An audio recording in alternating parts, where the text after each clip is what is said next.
All right, so in this video, I've been reading The Wheel of Time, and I'm on book 5.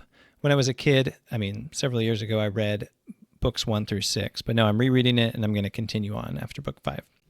But I thought I would just do a little video and share some of the repetitive phrases that some of the characters use, sort of like character tics, but also just phrases that are used kind of repetitively in the books. And by the way, Robert Jordan is pretty good about this.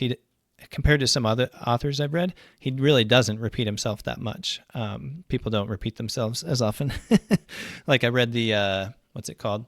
The Lunar Chronicles, and wow, there were some phrases and tics that were like so ridiculously repetitive in those books.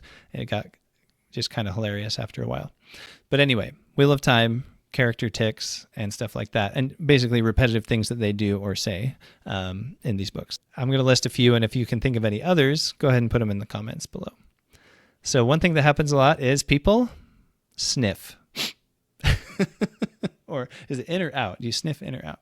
Anyway, especially the women folk, they very, very, very, very often sniff as a way of showing contempt or displeasure at something that just happened.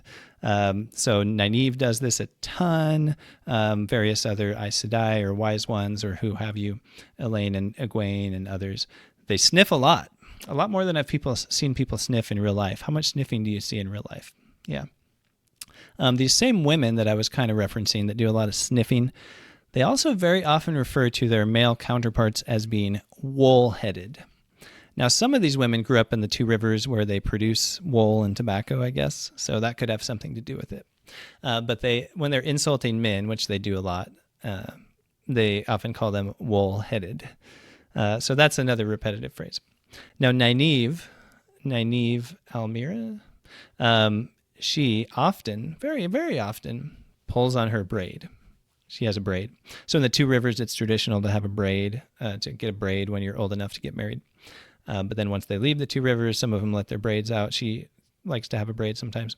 And when she's kind of mad or whatnot, she'll pull on her braid. Now, the thing about Nynaeve is she's mad a lot. She's mad a lot at baseline, but she gets mad even more often because it turns out she can't use the power unless she's angry. So then she has to kind of work up anger sometimes on purpose. So she's already mad a lot, and then she gets mad even more. And so when she's mad, she often pulls on her braid. So she's pulling on her braid a lot. One thing that people say a lot in these books is light. Light. Light. It's kind of like their soft mini swear word of sorts. Elaine in particular says this so frequently. It's crazy. Light. Like they can't believe, oh my goodness. It's like saying, oh my goodness. But yeah, there's a lot of light. And on a related note, blood and bloody ashes. Blood and bloody ashes. Who says that the most? Matt. Matt says that a lot. He says that about everything. Blood and bloody ashes. Yeah. Another thing that women, I was referencing some of the women being kind of insulting towards the men earlier. Well, something they say a lot, some of those same women that I mentioned earlier, is men. Men. Yeah, so that's pretty frequent. They sniff and say men and stuff and then insult the men by calling them wool-headed. And broadly speaking, the women in these books are arrogant and sexist.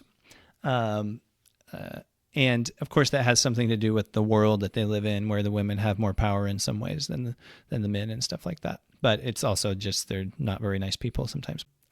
So a few more phrases here. So one is, unless I miss my guess, or unless he misses his guess, or whatever. So that phrase is used quite often where it's like, I could be wrong, but, or say, well, unless I miss my guess, such and such is going to happen, or such and such is what's going on, or whatever. A couple other honorable mentions are glower. People do glower a fair amount. But if you've read the Lunar Chronicles, everyone glowers all the time. That's the Cinder and what are the other ones called? The last couple are Winter. Winter's the last one. Yeah. Anyway, the Lunar Chronicles. Just as a funny example, everyone glowers constantly in those books. Way more glowering than I've ever seen in my life. In these books, there's occasional glowering. And then another phrase that I just kind of picked out, even though Jordan only uses it like a few times per book, but I've still just noticed it because it's kind of a distinctive phrase that I don't hear much anywhere else. And that is cheek to jowl. He often talks about when people are closely packed, that they're packed cheek to jowl. Cheek to jowl. Yeah. All right. So any other repetitive phrases in the Wheel of Time that you've noticed that I didn't mention at all? I'm sure there are several. Again, the author's not too bad about this compared to some other authors. He doesn't constantly use the same phrases over and over all the time. But some of the characters use the same words a lot, and there are other things like that. So any others that you've noticed, put them below. I'm going to be talking more about some Wheel of Time books and occasionally other fantasy books or other books. So if you want to subscribe, go ahead and subscribe there. And maybe I'll put something here like some other video that I recorded. Feel free to check it out. Thanks for watching. I'll catch you next time.